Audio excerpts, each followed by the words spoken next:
ассалому алайкум шунавандагони гиромӣ. ба таваҷҷӯҳи шумо идомаи силсила гуфтори хонишҳои бадеӣ аз рӯи рамани сегонаи нависандаи халқии Тоҷикистон Ҷалол Икромӣ, духтари оташ, 12 дарвозаи Бухоро ва тахти вожгон. шунавандагони арҷманд, акнун ба қироати рамани сегонаи Ҷалол Икромӣ тахти вожгун оғоз менамоем. ҳоло гуфтори 12-ро аз рӯи ин раман бишнавед. рови Ализода Абдурашид Хуҷамқул. қисми 7.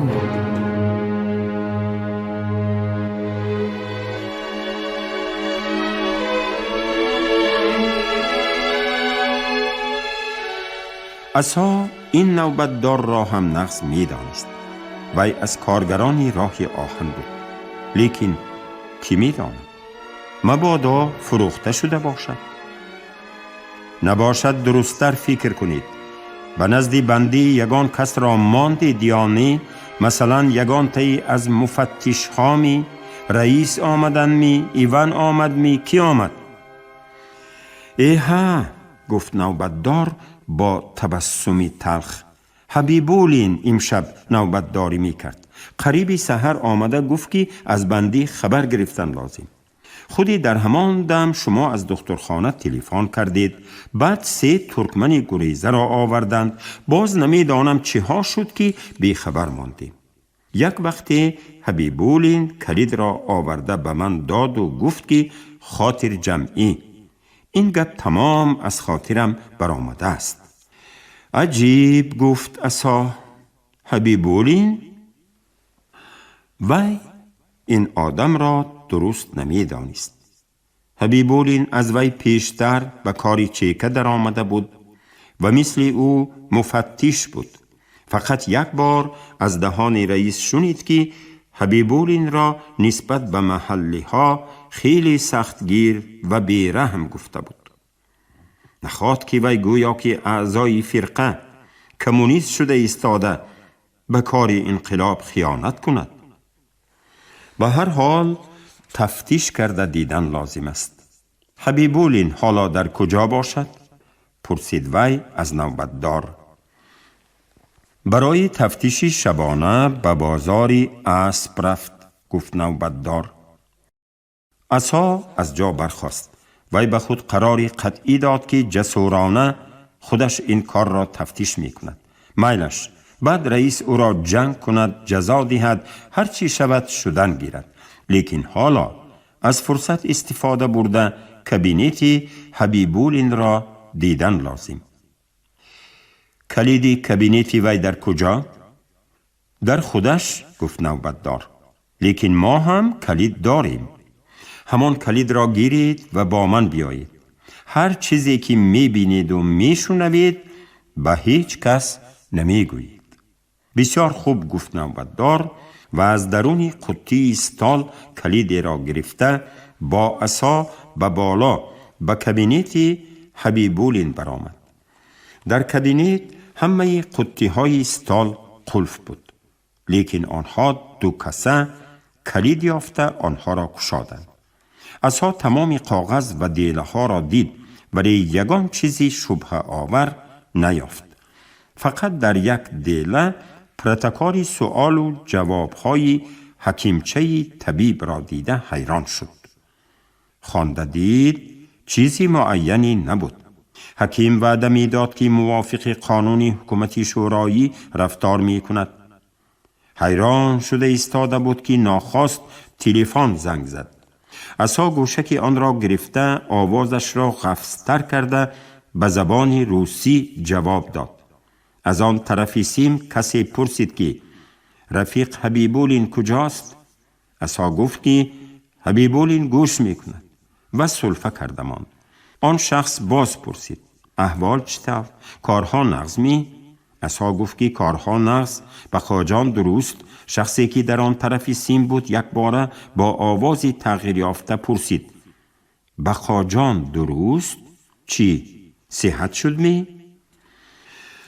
عصا آسوده حالانه و باز اندک سلفیده گفت که نه، مراد حاصل. این گپ او را شنیده شخصی آن طرف سیم آسوده گشت و خیریت گفتماند. عصا گفت که از کجا گپ می زند؟ وی گفت که از اداره.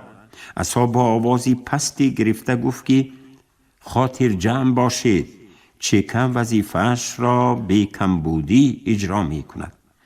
آن شخص خرسندانه گفت که آفرین و گوشک تلفن را گذاشت. دیگر برای عصا شبهه نماند که حبیبولین خائن است. رئیس در ساعت 10 رسیده آمد و پیش از همه عصا را به کابینت خود دعوت کرد.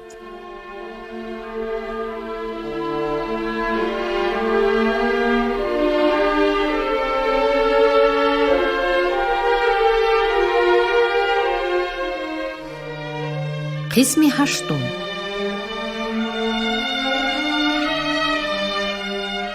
سن و سال ما به یک جا رسیده ماندگی. اکنون به این کار جوانها مناسب بودگی‌اند، گفت معلم نظری به حیدرقل. به عسکرها کسی درس دهد که خودش هم کم و بیش صلابتی عسکری، صلابتی کماندیری داشته باشد. آنها 3 کس در کابینت حیدرقل نشسته صحبت می کردند. نظری مردی میان سین، قد بلند و گندمگون، در چشم عینک، در سر تلپکی سبوکی بررگی قفقازی دوخت گذاشته بود. در روی دراز لاغری او ریش نبود. معلوم که هر روز با دقتی مخصوص ریش و مویلبش را می تراشد. رفیق او در سر سلچه بزیب گذاشته ریش ماش و برنج خود را نقص خراتی کنانیده بود. بله، می گفت وی سخن رفیقش را تصدیق کرده. سن و سال ما گذشتگی این چنین معارف تشکیل دارالمعلمین را به ما سپردگی. حیدرقل تبسم کرد. می فهمم، گفت وی، همه سخنان شما حق، لیکن وظیفه ما کمونیستان همین که از چندین کاری مهم و ضروری مهمترش و ضرورترش را انتخاب کنیم و پیش از همه آن را بجا بیاریم. دارالمعلمین ضرور، سن و سال شما طوری نمی بیاد، غیره و هاکذا. لیکن در بین عسکرهای سرخ محلی کار بردن، مقصد و غایه حکومت شورایی را به آنها فهمانیدن و آنها را به راه درست درآوردن از همه چیز مهمتر است.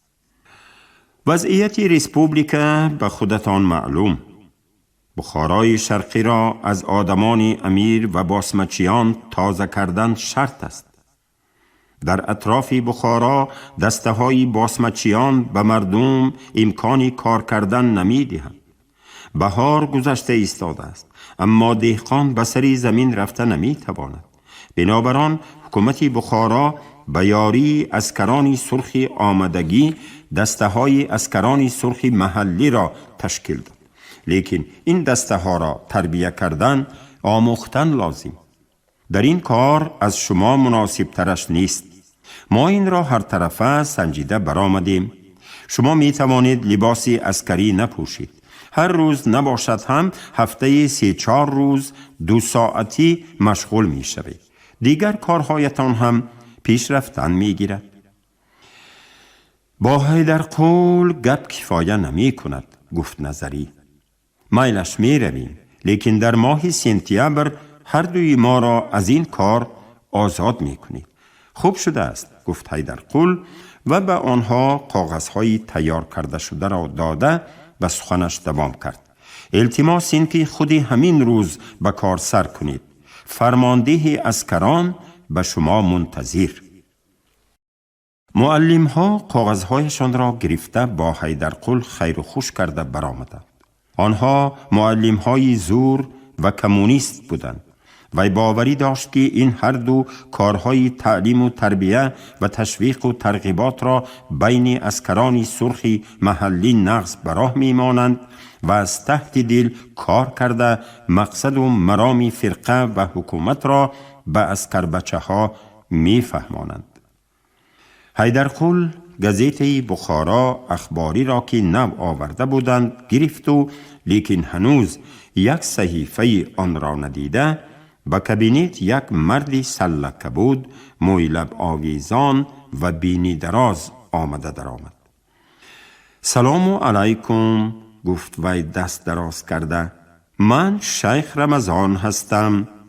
جناب حیدرقل افندی، خودم از فارس‌های بخارا. مرحمت گوشم به شما، گفت گزیته را ته کرده به جایش گذاشته حیدرقل.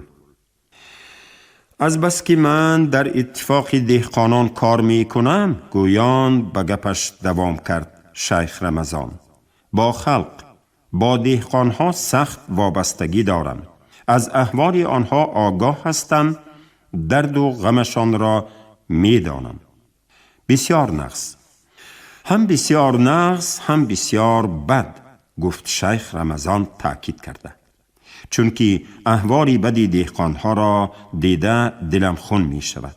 انقلاب شد، حاکمیت گویا به دست مهنتکشان گذشت، اما حال دهقانی کمبغل تغییر نیافت. چطور؟ جدا حیران شده حیدرقل پرسید. گویا که شما نمی دانید، استهزا کرد شیخ. در سری حاکمیت بخارا چند نفر دهقان هست؟ بایهای قشلاق را چکار کردید؟ زمینی او را مصادره کردید، دهقانان بینوا را از دست بای خلاص کردید، قاضی و ملای و ایشانها را نیست کردید. نه، پس خودتان را به نادانی نزنید. حیدرقل دید که در روبروی او شخصی مقرری، خدمتچی عادی اداره دهقانی کمبغل نه، بلکه آدمی خیلی زور و دعواگر نشسته است.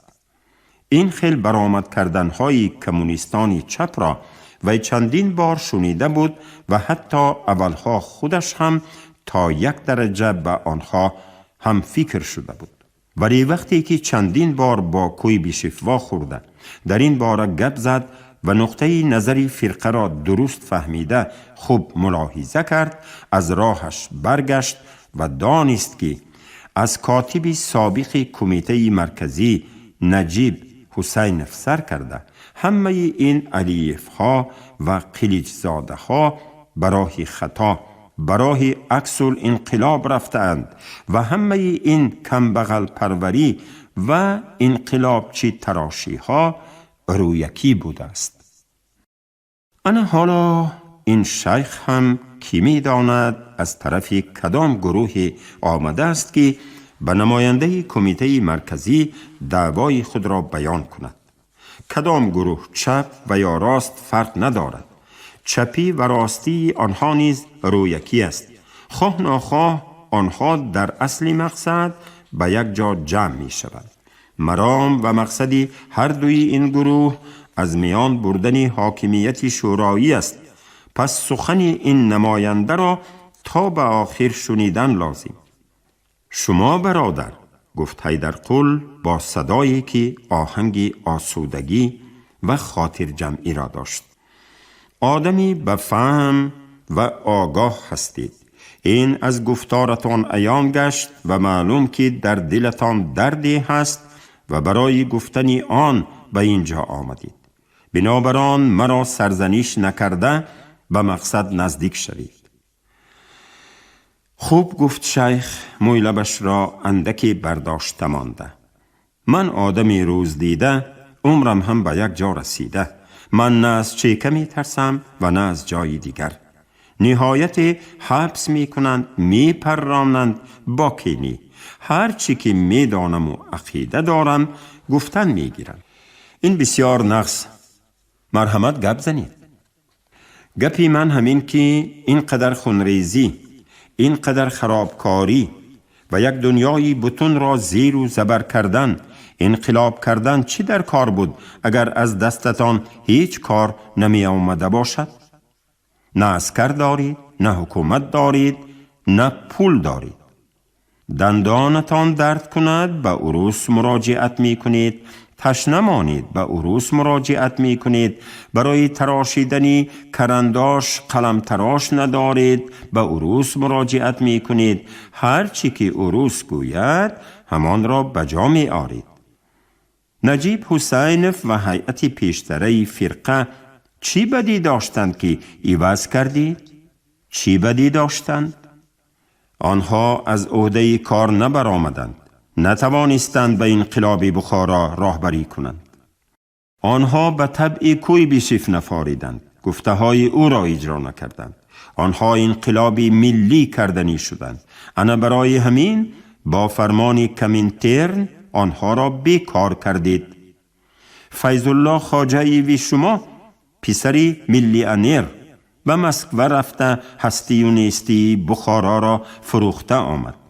وی نغز، وی داهی انقلاب، وی رئیسی حکومت، دیگرها گنده، دیگرها چپ. من به پیش شما آمدم خبر دهم که از چپهای و راستها دست کشید. مملکت را به بیگانه ها نفروشید. در پسی این کار آدم هست، حامی و دادخواه هست که از شما سخت انتقام می کشد. گپی من تمام. این التیماتومی شما، هر چی که گویید. همین را هم گفتم آنم که شما به محبوس کردنی من بیدرک حرکت نکنید. اولش این که گرفته شدنی من به کاری که من گفتم دخلی ندارد و شما از من چیزی رویانده نمی توانید. ثانیاً برای حبس کردنی من حق ندارید. من به شما چیزی نگفتم. من برای سپاریدن نسخه مراجعتنامه به دهقانها آمدگی. ثالثاً این که مرا از 1 ساعت زیاد حبس کرده نمی توانید. مرا آدمهای ما آزاد می کنند. فهمیدید؟ حاجت به این گپ نیست. من در فکری محبوس کردن شما نیستم، هرچند که به زیادترش می ارزید. از روی قاعده فرستاده دشمن را نمی دارد. برعکس مرام و مقصد خود را به وی نغز حالی می کنند که به سردارانش رفته گوید تا که دانسته مانند. این گپی معقول؟ بله گفت حیدرقل. رفته به خواجه های خود گوید که ما آنها را شناخته گرفتیم، هرچند که به 1000 رنگ درآیند، هرچند که گاه خود را به چپ زنند گاه به راست. ما کی بودنی آنها را می دانیم. دیگر هیچ کس حکومت شورایی جمهوریت بخارا و فرقه اشتراکچیان آن را از راه زده بر ضد خلق گذاشته نمی تواند. بیدرک از نام دهقانهای کمبغل دعوا نکنید. دهقان کمبغل صاحب زمین شد، صاحب آب گشت، از اندازهای وزنین آزاد گشت و خودش صاحب و مالک بخت خود شد. دیگر هیچ کس او را استثمار کرده نمی تواند. بنابراین چشمی وی گشاده شد و اکنون می داند که دوست در کجا، دشمن چی کاره. این چنین رفته به خواجه هایتان گویید که ما نه فقط از چپ و راست ها دست نمی کشیم، بلکه آنها را زده تارمار می کنیم. در این راه ما از هیچ کس و از هیچ حامی و دادخواه آنها نمی ترسیم. حامی و دادخواهی ما رسیه است. ما با رسیه دست به دست داده کار خود را پیش می بریم. این را خواجه های شما خواهند هم می کنیم، نخواهند هم می کنیم. اکنون اگر گپ نداشته باشید رفته می توانید. نه، گپی من تمام، گفت شیخ از جا برخاسته. سلامت باشید. وی برآمده رفت. حیدرقل از جا برخاست و کمتر در روی خانه قدم زد و بعد از چاینیک 1 پیاله چای خنک ریخته نوشید و بازگشته به جایش نشست و گزیته را به دست گرفت. 1-2 سطر خواند، یعنی خیالش با سرعت کار کرده او را به جاهای دیگر گرفته بود. وی هیچ گمان نداشت که آقچورین بر این آدم سهو می کند و نمی داند که سهو کرده است. انا همین شیخ رمضان بر این کسان را طرفداری کردن چی معنی دارد؟ راستها هم می‌خواهند که زمام دولت را به دست گرفته موافق پروگرام خودشان زندگی کنند، چپ‌ها هم. اما هیچ کدام درباره خلق، درباره آینده مملکت فکر نمی کند. مقصدشان که بروی آب نبرآمد دست به یراق می برند، چون دزدانی راهزن از خمگشت کوچه به سوی مخالفان خود تیر می بارند. کشته شدن آیین شاه بی شبهه از قربانی های همین راه است. در تق تق شد و به کابینه ترسون خواجه‌ایف، کاتب کمیته مرکزی در آمد. وی مردی بود میان سین، سیر حرکت، چقان و خوشگپ. 2-3 ماه پیش از این با توصیه کمیسیه آسیای میانگی RKPB کاتب یکم کمیته مرکزی فرقه کمونیستی بخارا انتخاب شده بود. در این مدت با حیدرقل خیلی مهربان و دوستی صمیمی شده گرفت. وی در تن از بالای کستیوم تنوک بهاری پلتای سبوک خاکستر رنگی پوشیده، به سرش شبکه بزیب مانده بود. سلام رفیق حیدرقل، گفت وی. می بخشید که آگاه نکرده آمدم. حاضر به سفارتخانه روسیه به نزد رفیق یورینف می رویم. می خواهم شما را با آن کس شناس کنم. مالش، گفت حیدرقل، می رویم. بعضی گپ ها هست که در راه می گویم. بسیار خوب، فایتون همین جا. آنها به دم دروازه برآمدند. در کوچه فایتونی کلانی 2 اسبه ایستاده بود که آن را فایتونچی کلوتریش در سر تیلپکی بررگی قراکوری، در تن جامه نیمداشتی علاچه، میانش با رومالی شاهی بسته شدگی، با سولت مخصوص بروی کزله نشسته اسبها را اداره می کرد. ترسون خواجه‌ایف و حیدرقل پهلو به پهلو نشستند. ترسون خواجه‌ایف گفت که به سفارتخانه روسیه هی کند و پس آسوده نشسته به سوی حیدرقل نگاه کرد. از چشمانتان دیده ایستادم که به من گپ‌های مهم دارید. شما ولی رفیق ترسون خواجه‌ایف، گفت حیدرقل. اگر نمی آمدید من خودم به نزدتان رفتنی بودم. و پیش من شیخ رمضان نام شخصی آمده بود. از چیکه نسیم جان درباره این شخص به من خبر داده بود. تشویقاتی عکس‌ال انقلابی کرده می گردد گفته بود. اکنون با اولتیماتوم به نزد من آمده است. در وقت صحبت 1-2 بار ناخواست حیدرقل درک کرد که فایتونچی گفتگوی آنها را گوش می کند. سخن را مختصر کرد و گفت: به هر حال هوشیار بودن لازم. چیکن نقض می کند که از پی این آدم کشها افتاده است. راستها سیرت منکر که اسد مخصوم را طرفداری می کردند و ما را طعنه می زدند، گفت ترسون خواجه‌ایف. اکنون نمی خواهند که برای مبارزه با عکس الحرکت روی راست و برای تماما تازه کردن بخارای شرقی از باسمچیان و آدمان امیر ما به یاری عسکری سرخ مراجعت کنیم، به آن هم عروس بسیار می گویند.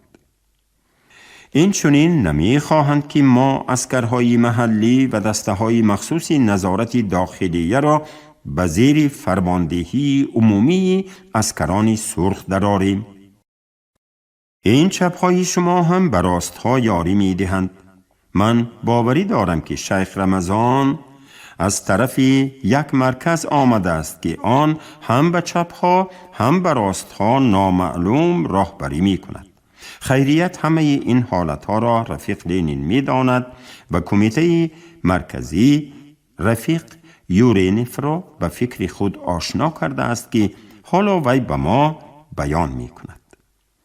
در این دم فایتون آنها از دروازه قواره بیرون برآمد، ولی راست از راه کلان نرفته به طرف وگزلچه به کوچه پرچنگ برگشت که در یک طرف آن از زیر دیوار قلعه استاخانه های عرابه سازی و بالارخانه های آن، از طرف دیگر سرای و دکان های دیگر بود.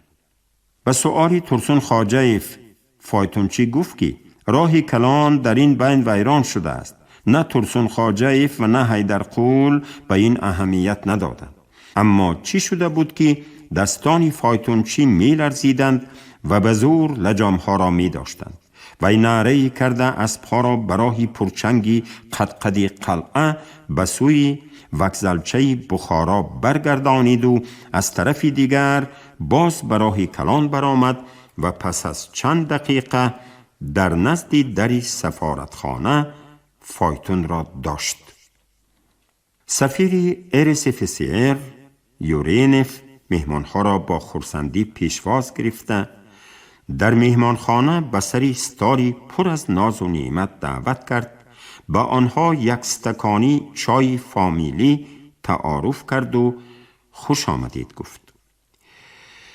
دیروز به نزد من نمایندگانی کمونیستانی چپ آمده بودند گفت یورینف. من با آنها از نام حکومت RSFCR و از نام کمیته مرکزی RKPB به طور رسمی بیان نمودم که راه آنها غلط است و ما آن را برخلاف راه پرتیه می دانیم. زیرا که دشمنان RSFCR در حق وی تهمت و بهتان پهن کرده می گویند که گویا مقصد اساسی او در شرق پهن کردن کمونیسم است. من به آنها فهمانیده دادم که پرتیه به طور قطعی چنین راه را پیش گرفته است. سوسیالیسم را با فرمان و زور به زوری گذرانیدن ممکن نیست. دوره دموکراسی ریولوسیون را طی نکرده گذشتن علاج ندارد. کارهایی را که هنوز برای اجرایشان زمینه اجتماعی و اقتصادی مهیا نشده است به عمل آوردن نشاید و ممکن هم نیست. پس از صحبت دور و دراز اقچورین و دیگران گفتند که در حقیقت آنها غلط کردند و در بخارای از فیادلی نو نجات یافته و هنوز عقیب مانده به تیار کردن زمینه اجتماعی و اقتصادی انقلاب سوسیالیستی را گذرانیدن ناممکن است. نباشد شما را تبریک می کنم گفت ترسون خواجه‌ایف. یراقشان را گذاشته تسلیم شدن چپها برای ریسپوبلیکا اهمیتی کلان دارد. لیکن گفت حیدر قول به گپ آنها به تسلیم شدن آنها باور کردن ممکن باشد. نظر بشنیدم چپها در بخارا در چارجوی و کرکی شعبه های مخفی خود را تشکیل کردند. این شعبه های ناچیز گفت یورینف. هر چی کار کنند هم آنها تکیهگاه ندارند و مردم از پس آنها نمی روند. در بین تاجیکان بخارا یک مقال هست گفت ترسون خواجه‌ایف. میگویند که مگس چیزی نیست و اما دل را غشان می کند. این چپها هم همین طور. اگر تا به آخر ریشه‌کن کردن نپرتاییم دل را غشان کرده می گردند. این گپتان درست گفت یورینف از جا برخاسته. من می خواهم به شما متن ایضاحات والریان ولادیمیرویچ کویبشف را خوانده دهم. از فایده خالی نیست. مرحمت مرحمت گفتند مهمانها.